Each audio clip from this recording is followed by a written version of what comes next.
I see some similarities with like the Casey Xander videos a bit. Oh, so Casey Xander is my fucking idol, bro. Like, yeah, most of my view is Casey Xander. Okay. To be fair, most of Yeah. my views, look, me and Casey Xander agree on pretty much everything about game. Right. Like Casey Xander just really gets it in a way that most other dudes doing this kind of don't. Maybe I mean Rolo Tomasi gets it, but he's kind of a fucking old fart. Like Yeah. no offense to him. I'm not saying that he's dated. I mean outdated. I'm saying that he just ain't. I don't know. He's just not operating with. I would say he's just he's just he handed the torch to dudes like Casey and I basically. I feel like Like he's not as all respect relatable. to him. Love the guy. Yeah. I think you guys are more relatable for your sort of archetype. I kind of say you're like the more I don't know, outlandish Casey Xander, right? I think that I'm just like I'm funnier and I'm funnier than him. I think Yeah. that he has I think that he has a more comprehensive understanding. Like his long form videos are really incredible. There's just so many fucking little nuggets that I have plucked out. Look, I've plucked out several little fucking nuggets that Casey Xanders talked about, and then I fucking just like turned them into my own shit because like I basically just see the world the same way that he does. Yeah, you guys have an amazing gift of being able to verbalize a lot of these things in a way that's incredibly easy to understand and to just sort of take in, right? Because Rolo can talk about this stuff, but you got to read a lot of text to kind of do it. And the way that you speak in just like, a very like, this is how it is. Even your whole thing, bitches ain't shit. My buddy used to say that all the time. Like, dude, like, why are you tripping over this girl? Like, what has she done? Nothing. She was born hot and everyone sucked her dick because she's hot. She thinks she's smart because everyone sucks her dick. She's not. She's an idiot. Yeah, it turns out she really wants a fucking change of pace, to be honest. Exactly. Yeah. She wants a guy to tell her that she ain't shit because she knows that she ain't shit. Yeah, exactly. Yeah, that's one of my best reels is like women get confused when you compliment them because they're not that great. You're sitting around trying to convince her that she's great. She doesn't make any fucking sense to her. That she thinks that you don't understand the fucking world if you think that she's great. Exactly. Yeah. So, the question that comes to my mind is I guess I've been coaching since 2007. First, I was, like an approach coach for a company called Pickup 101 back in the day. And then I started my own company called Inner Confidence and more sort of in the inner game. My business partner was like a hypnosis or hypnotherapist and whatnot. But I was always a little bit skeptical of like the inner game coaching. The way that I got over my, insecurities and whatnot was just a shitload of reps. I did thousands and thousands of approaches. Yeah, you got to eat shit a lot. Yeah. Oh yeah, I ate a lot of shit. Surrounded myself with guys like you who had really good frames and saw women in a more sort of realistic viewpoint. I slowly but surely adopted a frame that worked, right? And the challenge when I come across a client is always like, okay, how can we turn this guy he's a simp, he's a nice guy, he's he believes in the Disney princess fairy tale. He's got all this sort of, he's plugged into the matrix, you could say, right? How do we take this guy out of that? How do we get him out of that? And, there's a lot of different, I guess, ways to skin a cat, I guess. But do you have any thoughts on that? Like the best approach? Cognitive behavioral therapy. I introduced the clicker and I try to help them understand the loop that they go into and basically like Skinner's were. I think his last name was Skinner. The guy who wrote No More Mr. Nice Guy, whatever his name was. Oh yeah. I interviewed him on this show. Oh no shit. Yeah, so I've never read any of his shit, but apparently my whole nice guy boot camp, everyone's like, "Oh, you got this idea from this guy." I'm like, "No, convergent genius, no, like what is it called? Like independent converging ideas or some shit." So Okay. yeah, I just kind of arrived at the kind of methods and systems that Robert Glover is his name. Yeah, Dr. Robert Glover. Right. Mm-hmm. So never read his stuff, but apparently the shit that I teach is basically what he was talking about.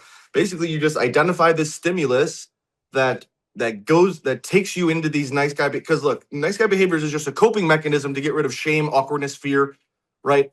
A lot of people they use a lot of different ways to cope. A lot of people lash out. A lot of people like laugh or self-soothe or disappear or withdraw or isolate. But a lot of guys just like people please and do conflict avoidance. This has to do with Right. some fucking attachment style wound, blah, blah, blah. But basically, if you just identify this initial stimulus that puts you into this loop with the clicker, I'm talking about hyper clinical awareness of the fucking patterns that you're going into. Only once you are hyper clinically aware of that shit can you start to introduce replacement behaviors and basically build a callus around it, so that you, instead of going into these loops of nice guy behavior, you train yourself out of it. Like it's almost Pavlovian. Right. So you have to first become aware of your pattern, see what you're doing. Exactly. Yeah. I tell the story of the Buddhist monk that was addicted to potato chips, and his guru told him just eat potato chips and like concentrate on it. So he just like hyper focused, almost in a meditative state of like clinical awareness of the texture of the potato chip, and like every time he ate it, he was simply just like meditating on the mouthfeel, and eventually he became so disgusted. He felt like this was so absurd that he eventually like stopped eating potato chips because of his hyper awareness of it.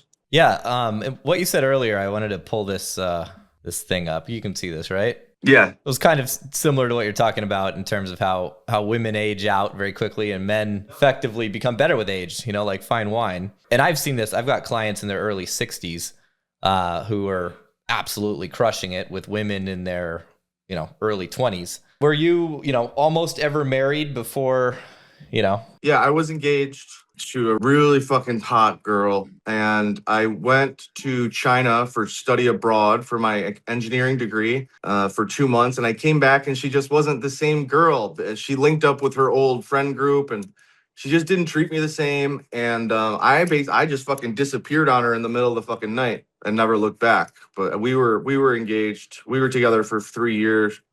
Wow. What led you to understanding that you were about to effectively, get shit on and allowed you to sort of pull the plug on that? Basically, just like she started telling me the opinions of her friends as if they were hers now. You know what I mean? I was like, any old group of friends and you have a new boyfriend, you're going to get shit on, bro. Like, so I just basically said, look, I'm not going to fucking put up with this. I need to fucking, if I'm going to, look, I'm engaged to you. You aren't my ride or die. This doesn't make any sense. I can't be here. Okay. Gotcha. And then after that, that's when you sort of saw like... That's when I got into RSD. That was about 2014. Got it. Yeah, I got into RSD to get over this bitch. I see. Yeah. Interesting. Okay. So a couple guys in the group had questions that they wanted me to ask you. The first one's from Alex, the guy that we know. All right. So we all know about roster and rotation goals for helping curb neediness and keeping a guy's frame healthier with any girl. What do you see as the ultimate step-by-step workflow for eventually meeting and retaining an amazing woman that can be taken seriously and even into an eventual healthy long-term relationship? Yeah, I think the girl that you end up with, she has to be okay with the fact that you are polygynous and that you will want variety at some point. She has to be okay with this. I think, and I think she has to say the words, "I want to be your wife." She has to declare this. If you are the one that is pursuing a marriage with her, most women will just say yes, but they're not, but their heart isn't in it. Right? That's why I say men should never initiate the relationship, because a lot of women, they're just passive and they will just accept it with one foot in the door only. Right? Oh, yeah. So your woman has to have this genuine burning desire, this fire inside of her that is driving her to say the words, "I want to be your wife," because you're not marrying a wife, you're marrying the mother of your children. So you have to be very fucking cutthroat and ruthless with your vetting. And basically, what do you want in a woman? And does she say that she wants to be your wife and mother to your children? If all of these are true, then I say go ahead. Yeah, I think the biggest mistake that guys make when they do land a girl that they're excited about is they try to get the girl into the relationship and then they're fucked. Yeah, it's not the way that the way that God planned it. Exactly. And then they hide behind, well, I'm trying to date with intentionality. And it's like, bro, Tell them to shut the fuck up. seriously. Yeah, the You know, woman needs the intentionality. You need to be here, laser focused on your mission. exactly. Yeah, It's her job to play the relationship card, right? It's exactly. Yeah. She's the builder of a relationship. You build the world that she needs to be a part of. Yeah, and guys just don't want to hear that. Like, oh man, especially when they're hung up on a girl. Because I get guys with just terrible one-itis, and it's always for a girl who broke their heart. And I ask them, so who initiated the relationship? Who wanted to be the monogamous one? I did, right? I was leading. No, you weren't, bro. Yeah, no, you weren't. You're the leader of the relationship. Kind of. Look, I mean, look.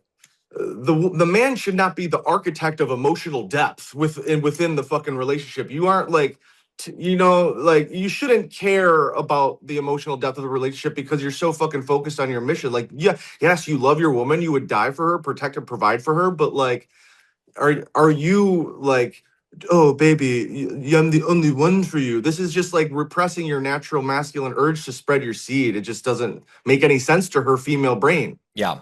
She should be the one that's trying to lock you down. That's just the way. That's just the natural order. Exactly. If she's not trying to lock you down, it just means that she hasn't chose you yet. She's not that impressed yet. You're not that dude, right? Exactly. Yeah. And the if you want to lock her down, she has to choose you. If you're trying to make that happen, that dude. Yeah, exactly. She is a mirror. She's gonna show you the weakest and worst parts of you. And if she is not choosing you for exclusivity, then you are not that dude. So this kind of ties into when we were talking earlier about your Instagram and your image, right? We said you're kind of like an emoji. You're a character. And I tell all my clients that I work with, it's like, you've got to find what I call a shtick.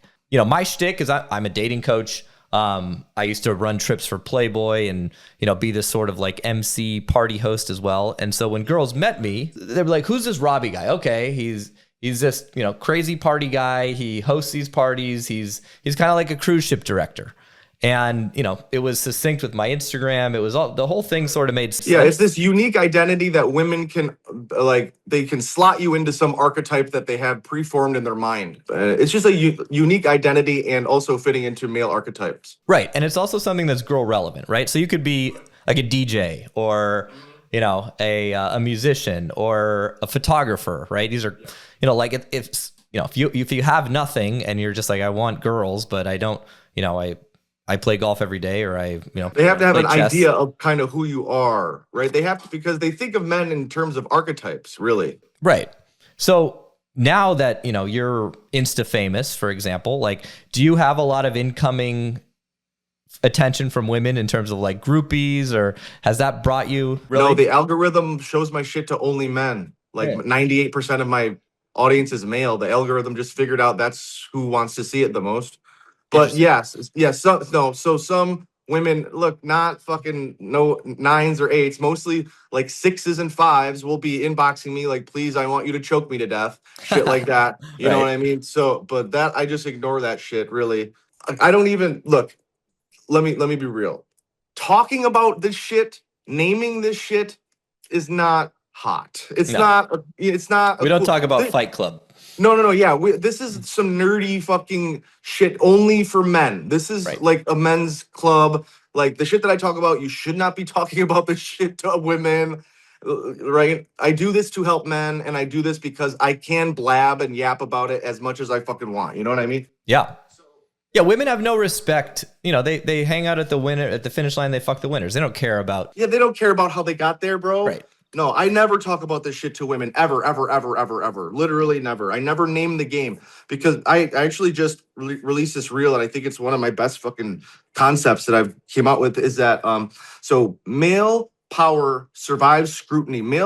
The source of male power is that it has to be named, like contracts, hierarchies, like, it has to be named, and their power is structural and it survives scrutiny. But the mechanism of female power is that it cannot be named. Once you name it, it dissolves. The fact that their game is invisible, look, them behaving as if there is no power dynamic constitutes the power dynamic. You know what I mean? So men naming this power dynamic, or basically talking about talking about the red pill to women, it takes away their power. Lost on them. It is so lost on them, and they don't get it. It's not like, So men they're on the red pill treadmill, they're trying to fucking explain to women why their games are like hurtful, or like thinking, oh, I guess I'm gonna wake the woman up, but the woman doesn't comprehend because she just experiences this shit as pure feeling. She is Right. not logical in any fucking way about it, right? So you have to understand it quietly.